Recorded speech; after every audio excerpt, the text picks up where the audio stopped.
Hello everyone, welcome to GK Shankar learning institute.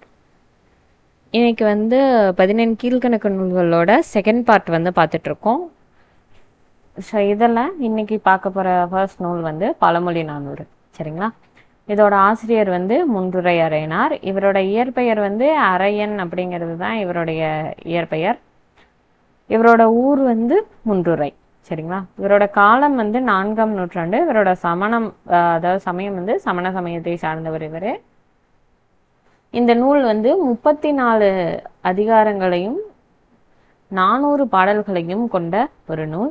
சங்ககால மன்னர்கள், புலவர்கள், மூவேந்தர்கள், இந்த மாதிரி பல சங்ககாலத்தின பற்றின செய்திகள் நிறைய கிடைக்கிறதுனாலையும் புராண இதிகாச நிகழ்ச்சிகளையும் சொல்றதுனால இந்த நூல் ஒரு கால கண்ணாடியா விளங்குது அப்படின்னு சொல்லியிருக்காங்க. 15 கீழ்கணக்கு நூல்களில் திருக்குறள் நாலடியாருக்கு அடுத்து புகழ்பெற்ற நூல் அப்படின்னா அது இந்த பழமொழி 400 தான். ஒவ்வொரு பாடலோட இறுதியிலையும் ஒரு பழமொழி குறிப்பிட்டிருப்பாங்க. தொல்காப்பியர் இந்த பழமொழியை முதுசொல் அப்படிங்கிற பெயரால அழைக்கிறாரு. இதுக்கு என்னென்னலாம் வேறு பெயர்கள் இருக்கு அப்படின்னா, உலக வசனம் அப்படிங்கிற பெயரும் முதுமொழி அப்படிங்கிற பெயரும் இருக்கு. ஸோ இதோட ரொம்ப முக்கியம் அதிகமாக கேட்குறது என்ன, மேற்கோள்கள் நிறைய கேட்குறாங்க. அதுவும் இல்லாமல் நமக்கு பழமொழி டாபிக் வேற இருக்கு இல்லைங்களா? ஸோ அதனால இதில் இருக்க பழமொழிகள் ரொம்ப ரொம்ப முக்கியம். அதனால இந்த மாதிரி பழமொழி 400ல் இருக்கிறது உங்களுக்கு ஃப்ரீ டைம் கிடைக்கிறப்போ கிட்டத்தட்ட மொத்தம் 400 பாடல் தான் இருக்கும், 400 பழமொழிகள் இருக்கும். அதை டெய்லி ஒரு 10 படிச்சிங்க அப்படின்னா கூட ஒரு 40 டேஸில் கம்ப்ளீட் பண்ணிடலாம்.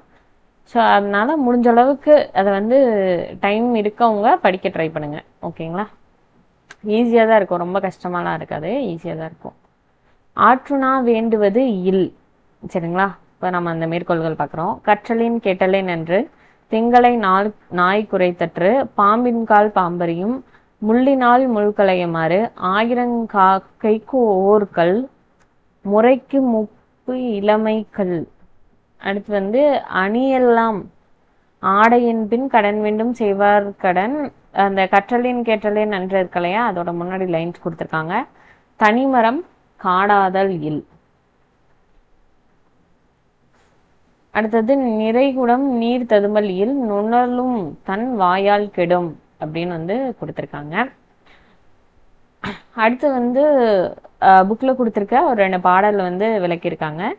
ஆற்றவும் கற்றார் அறிவுடையார் அஃதுடையார் நாற்றசியும் செல்லாத நாடில்லை அந்நாடு வேற்று நாடு ஆகா தமவேயாம் ஆயினால் ஆற்றுணா வேண்டுவது இல். ஆறு அப்படிங்கிறதுக்கு நம்ம நிறைய பொருள் பார்த்துருப்போம் இல்லையா? ஆறு அப்படிங்கிறது ஒரு எண்ணெய் குறிக்க கூட சொல்ல அமையலாம். இன்னொன்று இந்த இரு கரைகளுக்கு இடையே போற அந்த ஆறு இருக்கு இல்லையா, நீர்நிலை, அதை குறிக்கும். இன்னொன்று என்னன்னா, ஆற்றுப்படை நூல்கள் அப்படிங்கிறத படிக்கிறப்போ நீங்க பார்த்துருப்பீங்க, ஆறு அப்படிங்கிறது வழி அப்படிங்கிற பொருள்ல வரும். சரிங்களா? ஆறுனா வழி, அதாவது நம்ம வழிநடை உணவுன்னு சொல்லுவோம் இல்லையா, கட்டுச்சோறு, அதுதான். அதாவது ஆற்றவும் கற்றார் அறிவுடையார். சரிங்களா? அதாவது எதெல்லாம் கத்துக்கணுமோ அந்த நல்ல நூல்களை கற்றவர்கள் யார்? அறிவுடையார். அது உடையவர்கள் நாற்று செய்யும் செல்லாத நாடில்லை, அவங்க போகாத நாடே இல்லையா, அந்த நாடு எதுவுமே என்னவா வேற்று நாடு ஆகாது, எல்லாமே தன்னாடு போலதான்.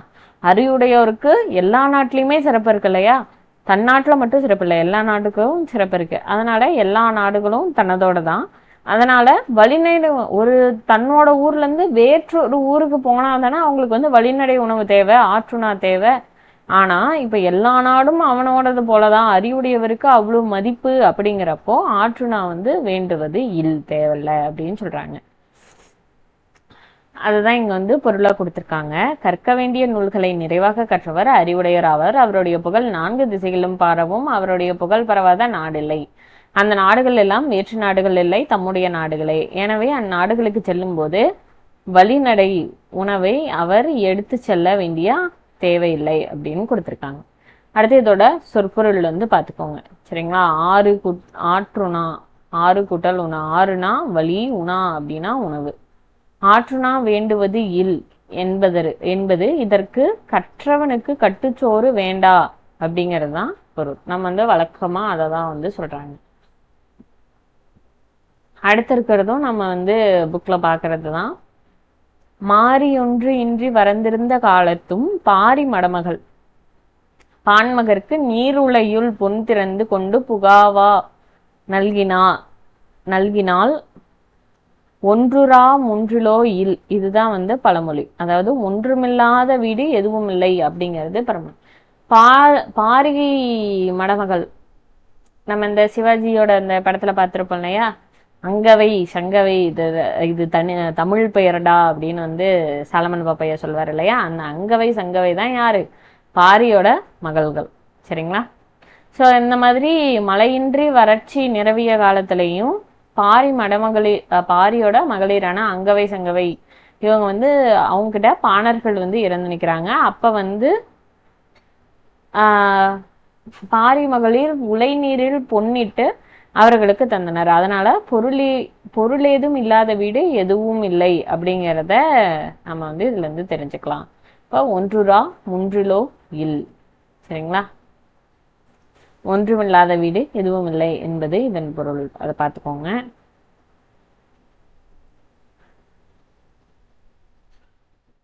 முன்றில் அப்படின்னா வீட்டோட முன்பக்கம். சரிங்களா?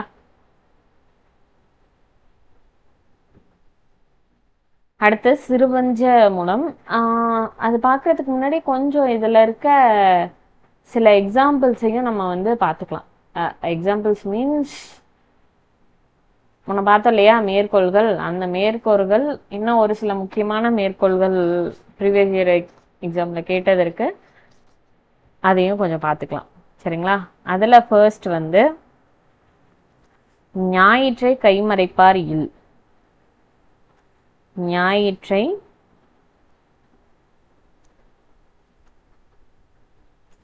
கைமறைப்பார் இல்.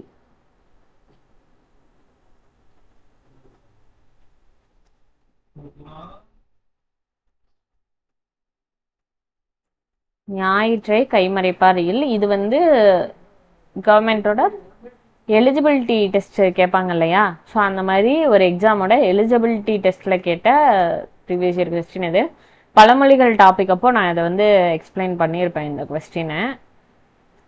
அடுத்து உளவிச்சை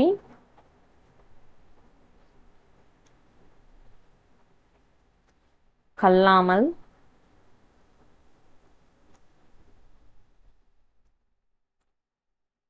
பாகம் படும்.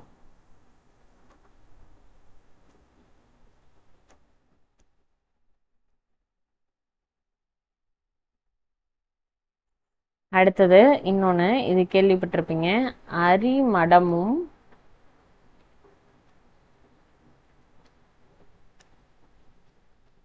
சான்றோருக்கு அணி.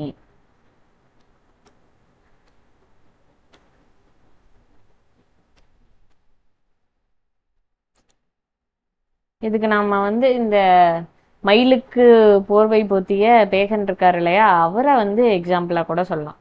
அவருக்கு ஒரு மயில் குளிர்ல தான் ஒரு மயில் ஆடுறதுக்கும் குளிர்ல நடுங்கிறதுக்கும் வித்தியாசம் தெரியாம இல்லை. சரிங்களா? ஸோ அந்த மடம் கூட சான்றோர்களுக்கு ஒரு அணிதான் அப்படிங்கிறத தான் இந்த இடத்துல சொல்றாங்க. சரிங்களா? அடுத்தது பூவோடு நார் இயைக்குமாறு.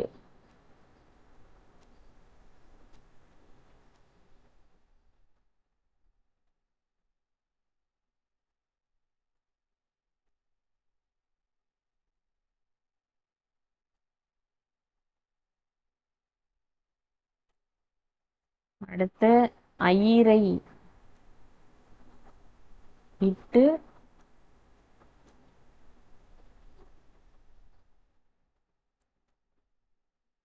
வரால் வாங்குபவர்.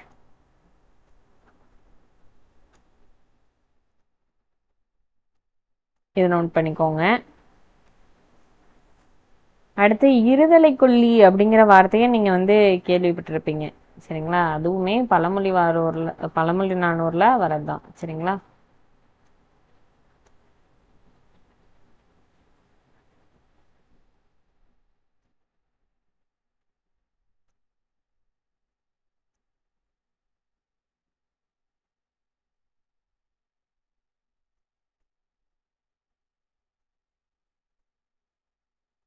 அடுத்து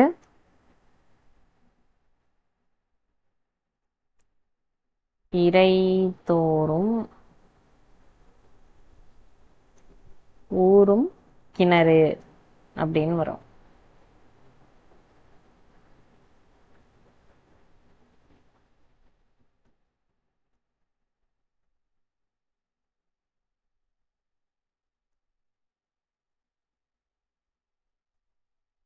அடுத்து ஒரு கவுண்டமணி காமெடி வரும் இல்லையா, நாயை கண்டா கள்ளக்கானோ கள்ளக்கண்ணா நாயை காணோன்னு. அதுவும் வந்து பழமொழி 400ல வரும். நாய்க்கானின் கற்காணாது.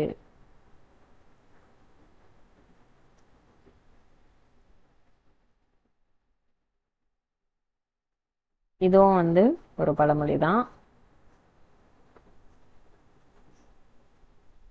ஓகே, இதை நோட் பண்ணிக்கோங்க. அடுத்து வந்து நம்ம என்ன பார்க்க போறோம் அப்படின்னா சிறுபஞ்ச மூலம். சரிங்களா? இதோட ஆசிரியர் வந்து காரியாசான் அப்படிங்கிறவர் தான் இதோட ஆசிரியர். இதுல காரி அப்படிங்கிறது வந்து அவருடைய இயற்பெயர். ஆசான் அப்படின்னா அவர் வந்து செய்கிற தொழிலை குறிக்கக்கூடிய சொல் தான் அந்த ஆசான் அப்படிங்கிறது. இதுல வந்து 97 வெண்பாக்கள் இருக்கு. ஒரு சிலர் வந்து இதுல 100 வெண்பாக்கள் இருக்கு அப்படின்னு சொல்லியிருப்பாங்க. ஏன்னா இதுல வந்து ஒரு கடவுள் வாழ்த்து இருந்ததாகவும் 2 பாடல்கள் வந்து சிதைந்து போன நிலையில வந்து இருந்ததாகவும் வந்து செய்திகள் வந்து சொல்லுவாங்க. ஸோ அதையும் தெரிஞ்சு வச்சுக்கோங்க. அடுத்து வேறால் பெற்ற பெயர் வந்து இந்த சிறுபஞ்ச மூலம். பஞ்சம் அப்படின்னா 5, மூலம் அப்படின்னா வேர் அப்படின்னு அர்த்தம். சரிங்களா? பெரும்பான்மை பொது அறக்கருத்தும் சிறுபான்மை சமண அறக்கருத்தும் இந்த நூல்ல வந்து சொல்லியிருப்பாங்க. முக்கியமா இந்த கொல்லாமை கொள்கையை பத்தி நிறைய சொல்லியிருப்பாங்க, அது பின்னாடி பார்க்கலாம். இந்நூலில் கடவுள் வாழ்த்துடன் 97 வெண்பாக்கள் வந்து இருக்கு அப்படின்னு சொல்றாங்க.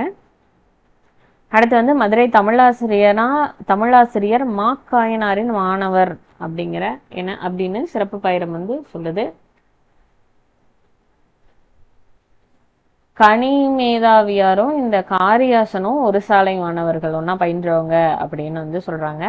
அந்த 5 வேர்களுடையது அப்படின்னு பார்த்தோம் இல்லையா, அது வந்து கண்டங்கத்திரி, சிறுவழுதுணை, சிறுமல்லி, பெருமல்லி, ஒரு சில இடத்துல சிறுநெல்லி, பெருநெல்லி அப்படிலாம் வந்து கொடுத்துருக்காங்க. அதையும் ஞாபகம் வச்சுக்கோங்க. அடுத்து வந்து நெருஞ்சி, இதெல்லாம் வந்து உடலோட பிணிகளை போக்கும். இதே போல மனதோட நோயை தீர்ப்பது தான் இந்த சிறுபஞ்ச மூலம் அப்படின்னு எல்லாம் சொல்றாங்க. அடுத்து வந்து 5 எளிய வேர் மூலங்களை கொண்டது சிறுபஞ்ச மூலம். இதுக்கு நிறைய ஓமைகள்லாம் கொடுத்துருக்காங்க. அது கீழே வந்து நம்ம மேற்கோள்கள்ல பார்க்கலாம். இது ரொம்ப ஒரு முக்கியமான பாடல். சரிங்களா? அதாவது கண்ணுக்கு வனப்பு, வனப்புனா என்ன, அழகு. கண்ணுக்கு அழகு சேர்ப்பது வந்து கண்ணோட்டம். கண்ணோட்டம்ங்கிறத வந்து நீங்க திருக்குறள்ல படிச்சிருப்பீங்க இல்லையா? கண்ணோட்டம்னா என்ன, இரக்கம்.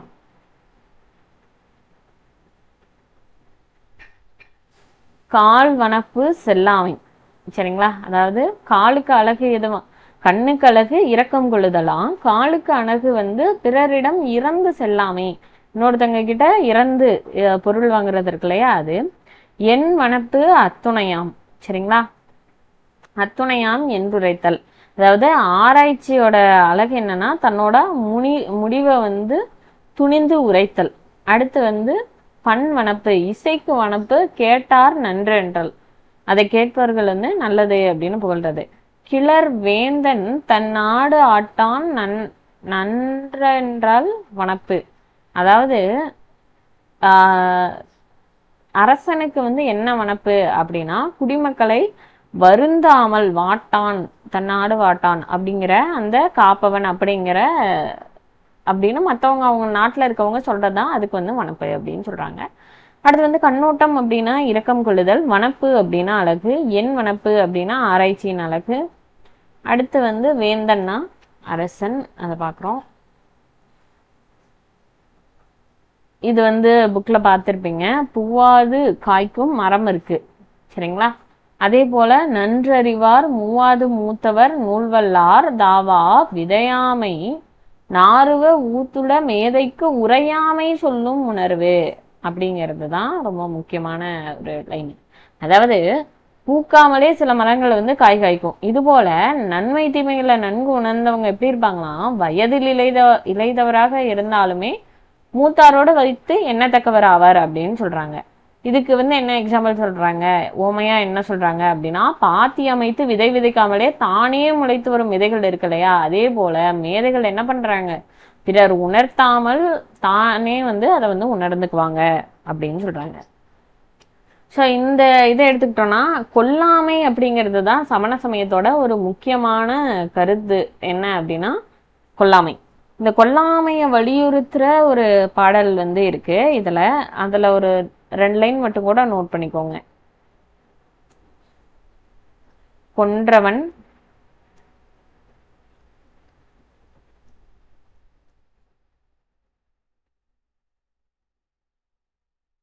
கொலையை உடன்பட்டான்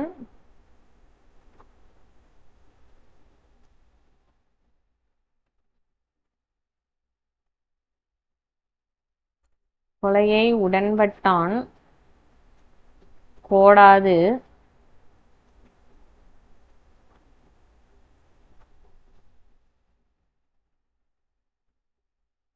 கொன்றதனை கொண்டான்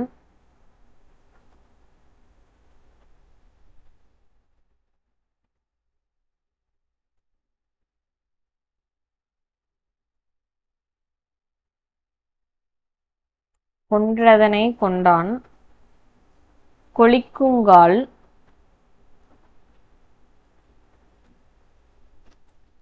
கொளிக்குங்கால்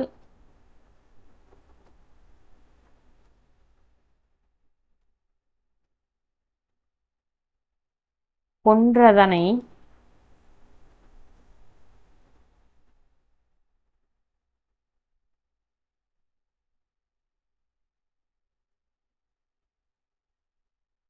அட்டான்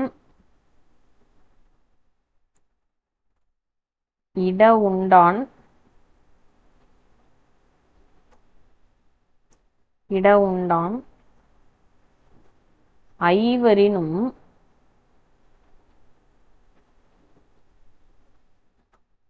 ஆகுமென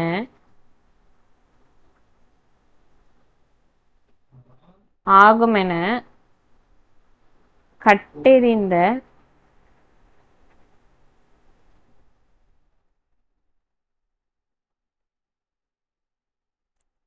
கட்டெறிந்த பாவம் கருது. அதாவது இதுல என்ன சொல்றாங்கன்னா, ஒரு உயிரை கொல்றதோட அந்த பாவம் இருக்கு இல்லையா, அது வந்து 5 பேருக்கு சமமா வந்து வருமா. சரிங்களா? அது என்ன அப்படின்னா, முதல்ல அதை கொன்றவன் அந்த அந்த கொலைக்கு வந்து உடன் போனவன் இருப்பான் இல்லையா அவன், அடுத்து வந்து கொன்றதனை கொண்டான் அந்த இதை வந்து கரிய விற்கிறவங்க இருப்பாங்க இல்லையா, ஸோ அவங்க, அதுவும் இல்லாமல் அதை வந்து சமைக்கிறவன், அந்த சமைக்கிறத சாப்பிட்றவன். சரிங்களா? இந்த 5 அந்த உயிரை கொண்டதோட பாவம் வந்து போய் சேரும் அப்படிங்கிற மாதிரியான கருத்து இதில் இருக்கு. சரிங்களா? ஏன்னா இவங்க வந்து கொல்லாமையை ரொம்ப தீவிரமாக வலியுறுத்துவாங்க. அதனால இந்த மாதிரி ரொம்ப ஒரு பயப்படும்படியான ஒரு இதெல்லாம் சொல்லியிருக்காங்க. அதே போல கற்றது கைமண் அளவு கல்லாதது உலகளவு அப்படிங்கிற மாதிரியானது நம்ம படிச்சிருப்போம் இல்லையா. ஸோ அதே கான்செப்ட்ல ஒருவன் அறிவானும் ஒருவன் அறிவானும்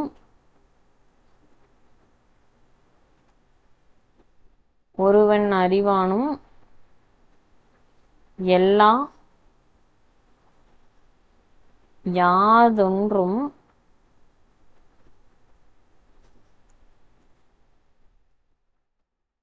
ஒருவன் அறியாதவனும் ஒருவன் அறியாதவனும்.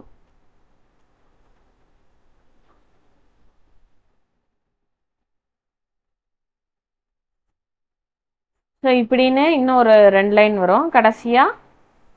இப்படி இருக்கிறவங்க யாரும் இல்லை அப்படிங்கிற மாதிரி. அதாவது எல்லாம் தெரிஞ்சவனும் யாரும் இல்லை, யாதொன்றும் ஒருவன் அறியாதவன் அப்படின்னும் யாரும் இல்லை அப்படின்னு இதுல வந்து கொடுத்துருக்காங்க. சரிங்களா? ஓகே, அடுத்து வந்து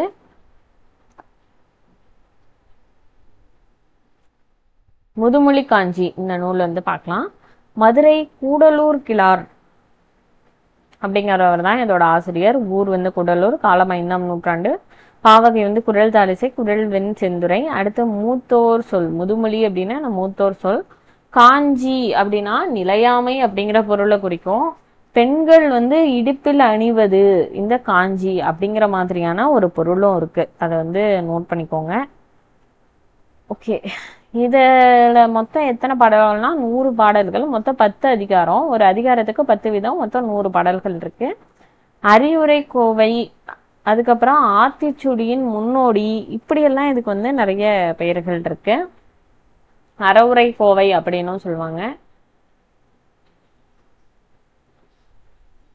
அடுத்து வந்து மூத்தோர் சொற்கள் பலவற்றை கோத்த கோவை முதுமொழி காஞ்சி அப்படின்னு சொல்றாங்க. முதுமொழி காஞ்சி வந்து சிறந்த 10, அறிவு 10, பழியா 10, அவ்வா 10.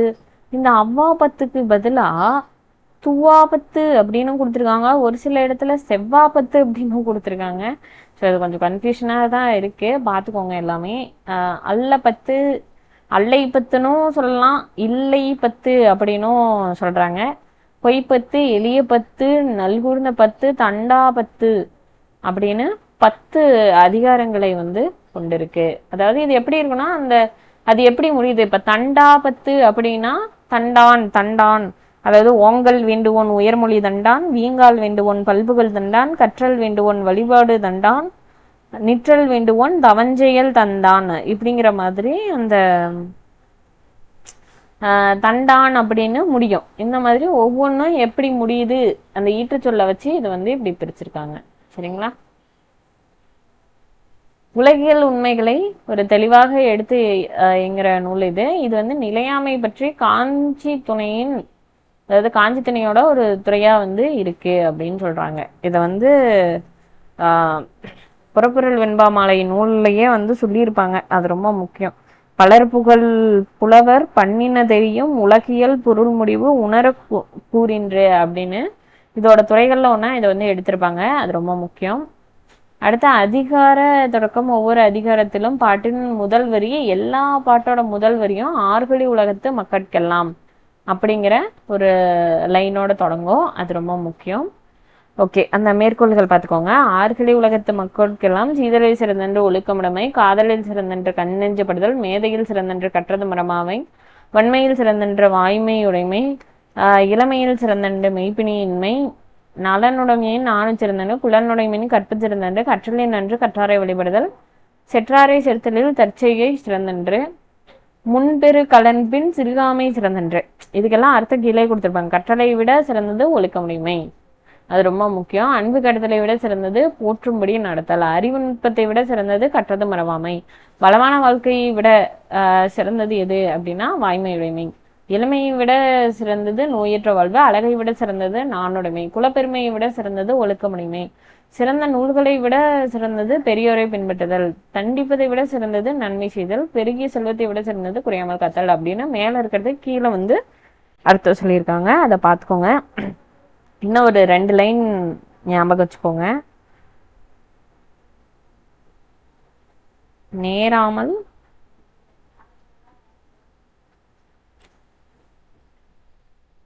கற்றது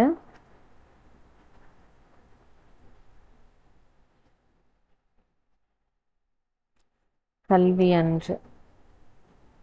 இதான் நம்ம அல்ல 10ன்னு படிப்போம்ல, அதுல வரும் நினைக்கிறேன் இது. ஓகேங்களா? இது வந்து 5வது அதிகாரம். அடுத்து வந்து முறையில்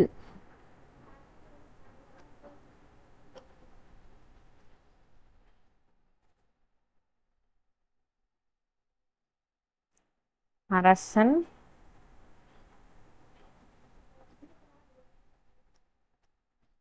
முறையில் அரசன் நாடு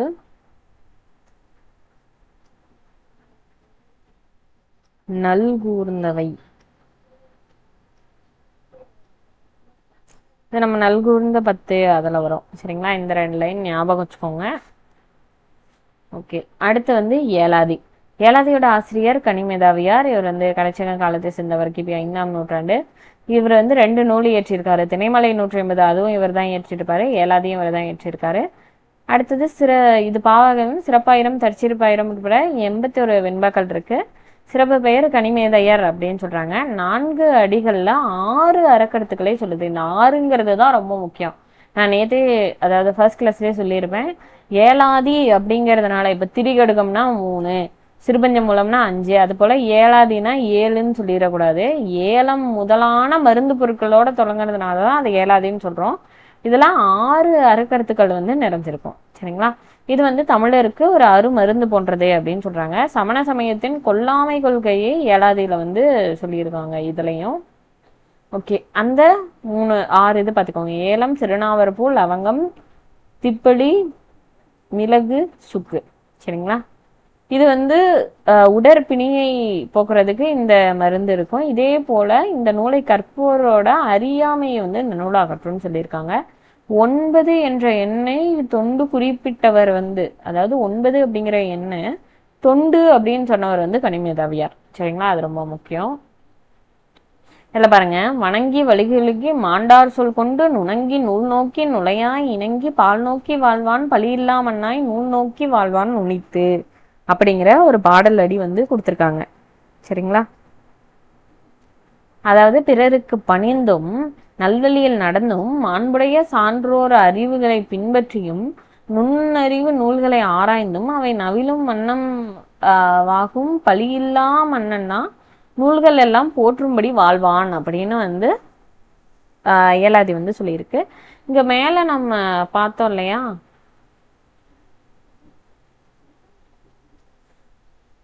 இந்த சிறுநாவற்பூ அப்படிங்கிறதுக்கு வந்து நாககேசரம் அப்படின்னு ஒரு ப்ரீவியஸ் இயர் கொஸ்டின்ல கொடுத்துருந்தாங்க.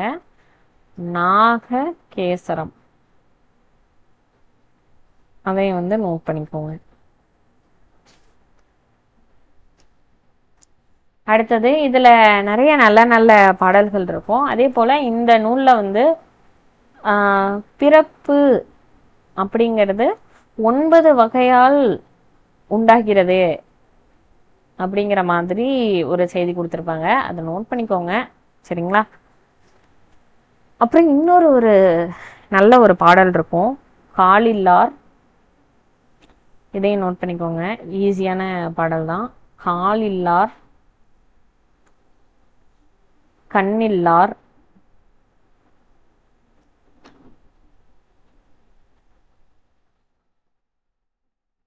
காலில்லார், கண்ணில்லார், நாவில்லார்,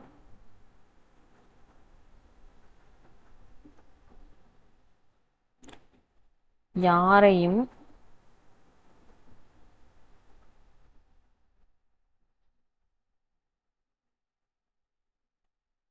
பாலில்லார்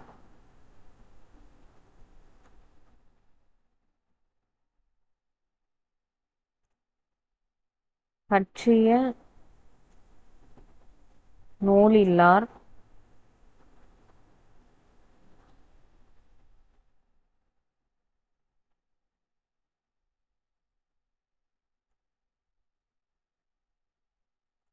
சாலவும்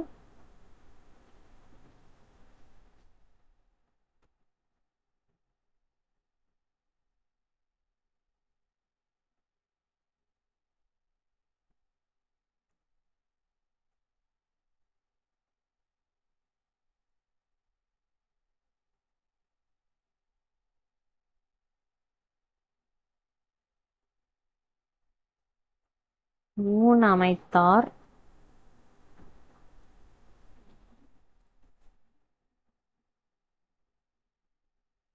இமையவரால்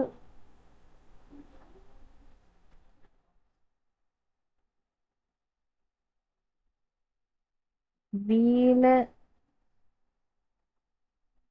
படுவார் விரைந்து. அதாவது என்ன சொல்றாங்க அப்படின்னா, இப்ப வாழ்க்கையில வந்து ஒரு அடிப்படையானதுன்னா அப்படின்னா நம்ம ஃபர்ஸ்ட் எடுத்ததுமே என்ன பார்ப்போம்? உணவு அப்படிங்கிறது ஒரு அடிப்படையானது. சரிங்களா?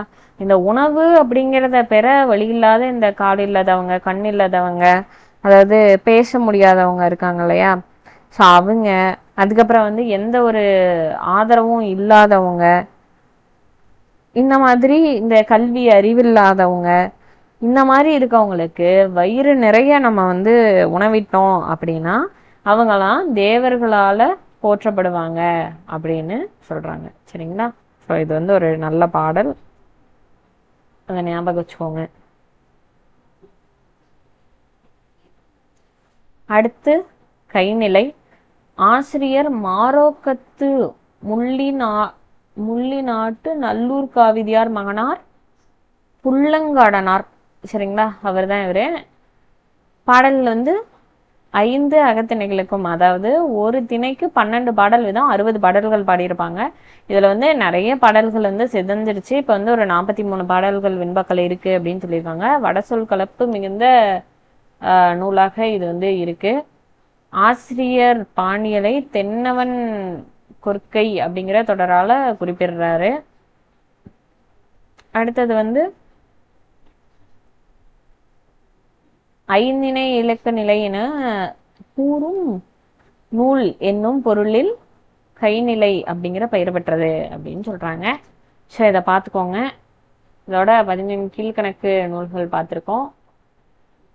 திருக்குறள் மட்டும் தனி வீடியோவில் நம்ம பார்ப்போம். சரிங்களா? Okay, thank you so much.